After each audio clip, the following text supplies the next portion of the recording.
दोस्तों कोहिनूर वर्ल्ड का one of the largest और फेमस डायमंड है जिसकी कीमत आज भी लगाना संभव नहीं है। बाबर ने जब अपने हाथों में कोहिनूर को लिया तो उन्होंने इसकी कीमत पूरी दुनिया के लोगों को एक दिन खाना खिलाए जाने से की।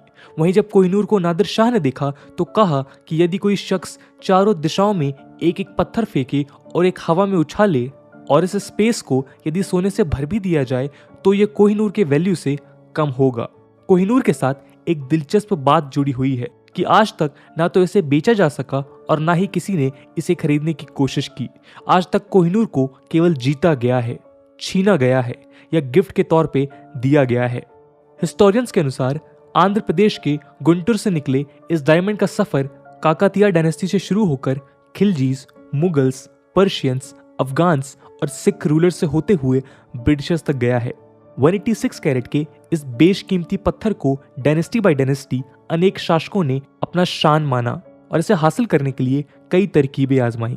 लेकिन क्या आप जानते हैं कि कई बड़े जेमस्टोन की तरह कोहिनूर के साथ भी कुछ मिस्ट्रीज, कर्सेस और बैड लक्स जुड़े हुए हैं, जिसके कारण इसे ब्रिटिश रॉयल फैमिली की भी केवल फीमेल मोनार्क्स ने पहनने का फैसला किया। दोस्तों हमारे आज की वीडियो का मकसद आपको कोहिनूर के इस सफर पे ले जाना है जहां हम कोहिनूर से जुड़े प्रोमिनेंट हिस्टोरिकल इवेंट्स को देखेंगे।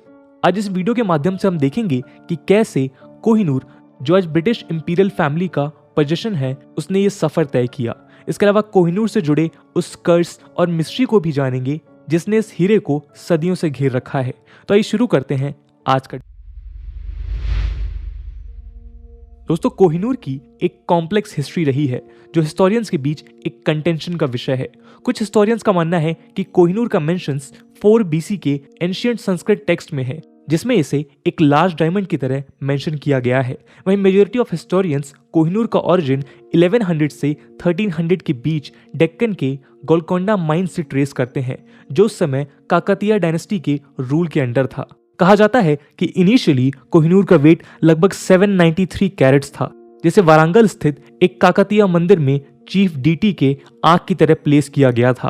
अर्ली 14th सेंचुरी में अलाउद्दीन खिलजी जब साउथ इंडिया पे हमला कर रहे थे तो वारंगल में एक रेड के दौरान अलाउद्दीन के जनरल मलिक कफूर के हाथ ये डायमंड आया। कुछ इस तरह से कोहिनूर दिल्ली सल्तनत के हाथ लगा और सक्सीडिंग डायनेस्टीज में पास ऑन होता गया। 1526 में फर्स्ट बैटल ऑफ पानीपत में इब्राहिम लोदी को हराने के बाद दिल्ली सल्तनत का सारा धन बाबर के हाथों में गया, जिसमें कोहिनूर भी शामिल था। बाबर ने कोहिनूर को अपनी ऑटोबायोग्राफी बाबरनामा में डायमंड ऑफ बाबर कहते हुए मेंशन किया। दोस्तों कोहिनूर का पहला ऑफिशियल रिटन डिस्क्रिप्शन हमें यही मिलता है, जब बाबर ने कोहिनूर को डिस्क्राइब करते हुए इसे इतना वैल्यूएबल बताया था कि इसके इक्विवेलेंट वेल्थ से पूरी दुनिया के लोगों को एक दिन का खाना खिलाया जा सकता है। यहाँ एक ऑल्टरनेट व्यू ये भी है कि शायद बाबर किसी और स्टोन की बात कर रहे हैं और मुगल्स को Kohinoor first battle of Panipat के बाद ग्वालियर के राजा द्वारा गिफ्ट में दिया गया था। इन वर्जन्स में जो भी करेक्ट हो, लेकिन कंक्लूजन एक ही रहा कि कोहिनूर अब मुगल रॉयल फैमिली के पोजीशन में था। बाबर की डेथ के बाद ये हीरा हुमायूं के पास गया और सक्सेसिव जनरेशन के पास होते हुए ये शाहजहां को मिला। शाहजहां ने इस प्राइसलेस जेम को लेजेंडरी पीकॉक थ्रोन पे लगवाया, जिसने उस थ्रोन की शान और ज्यादा बढ़ा दी। कहा जाता है कि पीकॉक थ्रोन खुद में इतना वेल्दी क्रिएशन था कि इसे बनाए जाने में 7 साल लगे और इतने पैसे खर्च हुए कि उससे 4 ताजमहल बनवाए जा सकते थे। दोस्तों शाहजहां के बाद औरंगजेब की रीन के दौरान फ्रेंच ट्रैवलर टेवर्नियर का आना हुआ। जब औरंगजेब ने उन्हें कोहिनूर दिखाया तो टेवर्नियर ने उसकी स्केच बनाने की रिक्वेस्ट की और इस तरह कोहिनूर का पहला स्केच तैयार हुआ। औरंगजेब ने अपने रजीम के दौरान वेनिस के एक जेम आर्टिस्ट हॉर्टेंसो बोर्जिया को कोहिनूर की कटिंग और एनहांसमेंट की जिम्मेदारी दी, लेकिन बोर्जिया ने इररिस्पॉन्सिबली कोहिनूर को ओवरकट करते हुए उसका वेट 793 कैरेट से घटाकर 186 कैरेट्स कर दिया। इस स्टुपिडिटी से नाराज औरंगजेब ने न सिर्फ बोर्जिया को उसकी मेहनत के लिए कॉम्पनसेट करने से इनकार किया, बल्कि बोर्जिया के सारे पोजीशंस भी छीन लिए। औरंगजेब के बाद जब इंडिया में मुगल रूल अपनी आखिरी सांस ले रहा था तो मुगल रूलर मोहम्मद शाह रंगीला के रूल के दौरान नादिर शाह ने 1739 में दिल्ली पे हमला किया। दिल्ली में नादिर शाह द्वारा कत्लेआम किए जाने से हजारों लोग मारे गए। नादिर शाह की आर्मी ने मुगल खजाने के साथ साथ पीकॉक थ्रोन और कोहिनूर की सिस्टर डायमंड दरियाए नूर लूट लिया।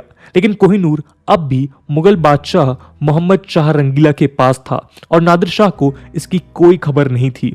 मोहम्मद शाह रंगीला कोहिनूर को अपने टर्बन में छुपा कर रखते थे, जिसकी खबर कुछ चुनिंदा लोगों के सिवा किसी और को नहीं थी। उन्हीं लोगों में से एक डिसलॉयल सर्वेंट ने नादिर शाह से फेवर हासिल करने के लिए नादिर शाह को कोहिनूर का राज बता दिया। मोहम्मद शाह रंगीला को इस प्राइज पोजीशन से दूर करने के लिए नादिर शाह ने एक प्लान बनाया। दिल्ली से वापस लौटने के एक दिन पहले नादिर शाह ने एक शाही दावत का ऐलान किया, जिसमें मोहम्मद शाह को दिल्ली के थ्रोन पे रीइंस्टेट किया जाएगा। इस फीस्ट के दौरान नादिर शाह ने मोहम्मद शाह रंगीला से अपने टर्बन्स एक्सचेंज करने की पेशकश की, जो उनके फ्रेंडशिप की जेस्चर बनेगी। मोहम्मद शाह के पास कोई ऑप्शन नहीं बचा और उन्हें अपनी टर्बन नादिर शाह से एक्सचेंज करनी पड़ी। सेरेमनी के बाद नादिर शाह जब अपने प्राइवेट चैम्बर्स में लौटे तो उन्होंने मोहम्मद शाह के टर्बन को खोला और उसमें से वो हीरा निकाला। उस हीरे की खूबसूरती से मोहित होकर नादिर शाह ने उसका नाम कोहिनूर रखा। दोस्तों, पर्शियन में कोह का मतलब होता है माउंटेन और नूर का मतलब होता है लाइट। इस तरह से नादिर शाह ने उस हीरे का नाम दिया कोहिनूर या माउंटेन ऑफ लाइट। इसी दौरान नादिर शाह ने कोहिनूर की वैल्यू बताते हुए कहा कि यदि एक बलवान व्यक्ति चारों दिशाओं में एक एक पत्थर फेंके और एक हवा में उछाले तो इस स्पेस को यदि सोने से भर दिया जाए तो कोहिनूर के वैल्यू के बराबर नहीं होगा। दोस्तों, इसके कुछ समय बाद ही 1747 में नादिर शाह की ईरान में हत्या कर दी जाती है, जिसके बाद कोहिनूर नादिर शाह के फोरमोस्ट जनरल अहमद शाह के पास चला जाता है। आगे चलकर अहमद शाह ने अफगानिस्तान में दुर्रानी डायनेस्टी का फाउंडेशन किया।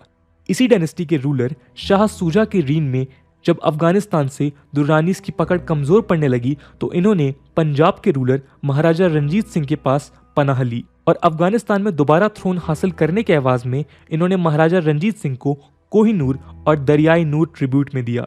महाराजा रंजीत सिंह ने कोहिनूर को एक आर्मलेट में अटैच करवा लिया था, जिसे वो इंपॉर्टेंट ओकेजन्स में पहना करते थे। कोहिनूर महाराजा के साथ अगले 20 सालों तक रहा और महाराजा रंजीत सिंह ने इसे ओडिशा के जगन्नाथ धाम मंदिर में देने की इच्छा जताई थी, लेकिन ऐसा हो नहीं पाया।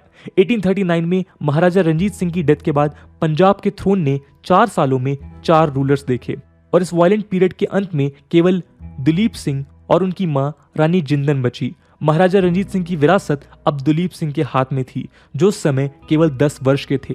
इस समय तक ब्रिटिशर्स नॉर्थ इंडिया को अपने कब्जे में ले चुके थे और पंजाब उनका अगला टारगेट था। इसके अलावा ब्रिटिशर्स को अब तक कोहिनूर की खबर लग चुकी थी। रानी जिंदन को 1849 में जेल में डालने के बाद ब्रिटिशर्स ने दुलीप सिंह से ट्रीटी ऑफ लाहौर को अमेंड करते हुए एक दूसरी लीगल डॉक्यूमेंट साइन करवाई। लॉर्ड डलहौजी के अंडर इस ट्रीटी में महाराज के सारे एसेट्स के अलावा कोहिनूर का स्पेशल मेंशन किया गया। इस ट्रीटी में स्पेशली मेंशन किया गया कि वो जेम जिसे कोहिनूर कहा जाता है, जिसे महाराजा रंजीत सिंह को शाह शुजा उल मलिक द्वारा दिया गया था, उसे लाहौर के महाराजा इंग्लैंड की क्वीन को सौंप देंगे। और कुछ इस तरह से कोहिनूर ब्रिटिशर्स के हाथ लगा। ब्रिटिशर्स ने कोहिनूर को बॉम्बे से इंग्लैंड सीक्रेटली एक शिप HMS मीडिया से भेजा, जिसका क्रू मेंबर्स को भी नहीं पता था कि वो क्या कैरी कर रहे हैं। जुलाई 1850 में क्वीन विक्टोरिया को एक स्पेशल सेरेमनी के साथ कोहिनूर सौंपा गया। दोस्तों, यूं तो क्वीन विक्टोरिया ने उस हीरे की तारीफ करते हुए उसे एक प्राउड ट्रॉफी बताया, लेकिन मुगल ट्रेडिशंस के अकॉर्डिंग शेप्ड कोहिनूर के शेप से वो इम्प्रेस्ड नहीं थी। इसके अलावा कोहिनूर को इंग्लैंड के ग्रेट एग्जीबिशन में रखा गया, जहां इंग्लैंड के एक मैगजीन पंच ने इसे क्रिटिसाइज करते हुए माउंटेन ऑफ डार्कनेस का नाम दिया। इन क्रिटिसिज्म और अपनी अलग पसंद होने के कारण क्वीन विक्टोरिया के हस्बैंड प्रिंस अल्बर्ट ने इसे दोबारा शेप करवाया। इंग्लिश और डच डायमंड एक्सपर्ट्स ने करीब 450 आवर्स के रिवर्क के बाद कोहिनूर को एक ओवल कट डायमंड बनाया, जिसका वेट 186 कैरेट से घटकर 105.6 कैरेट्स बचा था। यदि साइज की बात की जाए तो कोहिनूर अब केवल 3.6 इंटू 3.2 इंटू 1.3 सेंटीमीटर जितना ही रह गया था। साइज में इतना छोटा होने के बावजूद कोहिनूर अपनी चमक मेंटेन कर रहा था। इसे साइज में छोटा कराने के पीछे ये कारण भी है कि क्वीन विक्टोरिया इसे ब्रोच की तरह पहनना चाहती थी। फ्रांस जेवर विंटर हॉल्टर द्वारा बनाई गई एक पेंटिंग में क्वीन विक्टोरिया कोहिनूर को एक ब्रोच में पहने हुए दिखती हैं, जो पहले क्वीन एडिलेड को बिलोंग करता था और अब उसमें कोहिनूर को सेट कर दिया गया है।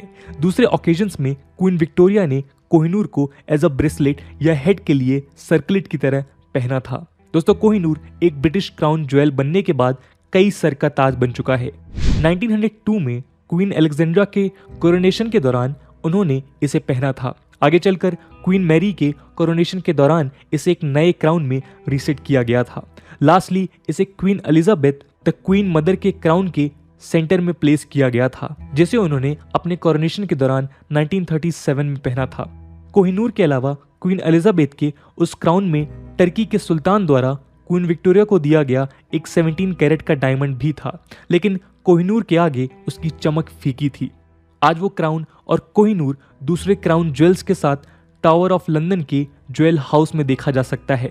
वो पत्थर जिसने अपना सफर काकतीय डायनेस्टी से शुरू किया था, वो आज ब्रिटिश इंपीरियलिज्म का सिंबल बनकर उस बैराक में कैद है। दोस्तों, कई कीमती पत्थरों की तरह कोहिनूर के साथ भी कुछ कर्सेस या बैड ओमेंस जुड़े हुए हैं। इस बात के समर्थन में हमें पहला मेंशन एक हिंदू टेक्स्ट में मिलता है, जिसे कोहिनूर के पहले अपीयरेंस के बाद करीब 1306 में लिखा गया था। इस टेक्स्ट में लिखा गया है कि जो शख्स इस हीरे को ओन करेगा वो पूरी दुनिया जीत लेगा, लेकिन साथ ही उसको मिलेंगे इस हीरे से जुड़े श्राप। केवल देवता या महिलाएं ही इसे बिना किसी श्राप के पहन सकती हैं। दोस्तों, इसके अलावा रिचर्ड क्यूरिन के अनुसार, जो Hope Diamond the legendary history of a cursed gem के ऑथर हैं, उनका मानना है कि इस हीरे को इस तरीके से गेन किया गया है कि उससे ये श्राप जुड़ा हुआ है। क्यूरिन का मानना है कि जब कोई ताकतवर इंसान किसी कमजोर से उसका पोजीशन छीनता है तो कमजोर व्यक्ति श्राप देने के सिवा कुछ नहीं कर पाता। कोहिनूर को भी छीना गया है, लूटा गया है या मजबूरी में एज अ गिफ्ट दिया गया है, लेकिन हर वो रूलर जिसने इसे पजेस किया है या अपने पास रखा है, उसे कई मुसीबतें देखने को मिली हैं। दिल्ली सल्तनत का फॉल इसका एग्जाम्पल है। औरंगजेब द्वारा रिशेप करने के बाद हम मुगल एम्पायर के फॉल को देख सकते हैं। कोहिनूर ले जाने के बाद नादिर शाह का भी मर्डर हमने देखा। शाह सूजा को अफगानिस्तान छोड़ना पड़ा जब उसके पास कोहिनूर आया। महाराजा रंजीत सिंह द्वारा क्रिएटेड एम्पायर भी कोहिनूर मिलने के बाद ब्रिटिशर्स द्वारा एनेक्स कर लिया गया। लेकिन ये सारी बातें एक मिस्ट्री है। एम्पायर्स बनते हैं और टूटते हैं, यही इतिहास की रीत है। लेकिन कोहिनूर से जुड़े कर्ज की कहानियां इतनी पावरफुल थी कि ब्रिटिश रॉयल फैमिलीज ने इसे केवल अपने घर की महिलाओं के हाथों में रखा। क्वीन विक्टोरिया के समय से कोहिनूर का पोजीशन ब्रिटिश क्वींस के हाथों में रहा है। दोस्तों, आज कोहिनूर ब्रिटिश इंपीरियल प्रॉपर्टी का हिस्सा है और समय समय पे इसे वापस लाने के अनेक प्रयास किए गए हैं। सबसे पहला प्रयास भारत सरकार द्वारा 1947 में किया गया था, जब कोहिनूर की वापसी को इंडिया के इंडिपेंडेंस का सिंबल बताया गया था। इन एफर्ट्स में एंटर करते हुए 1976 में पाकिस्तान के प्राइम मिनिस्टर जुल्फिकार अली भुट्टो ने भी कोहिनूर की डिमांड की थी, क्योंकि ब्रिटिशर्स द्वारा वो हीरा महाराजा दुलीप सिंह से लिया गया था, जो प्रेजेंट डे पाकिस्तान के एरियाज पे रूल किया करते थे। सिमिलरली ईरान और रिसेंटली तालिबान ने भी नादिर शाह और शाह सूजा का रेफरेंस देते हुए कोहिनूर पे हक जताया है। हाल के सालों में इंडियन गवर्नमेंट ने तो कोई एफर्ट्स नहीं लगाए हैं, लेकिन 2015 में इंडियन इन्वेस्टर्स के एक ग्रुप ने कोहिनूर की वापसी के लिए एक लीगल प्रोसेस की शुरुआत की थी, जिसका कोई कंक्लूजन नहीं निकला। लेकिन दोस्तों, इन एफर्ट्स के बावजूद ब्रिटिश रॉयल फैमिली दुनिया के मोस्ट फेमस और डिजायरेबल डायमंड को रिटर्न करने में रिलक्टेंट है और आने वाले समय में कोहिनूर शायद ब्रिटिश रॉयल फैमिली की प्रॉपर्टी ही बना रहेगा।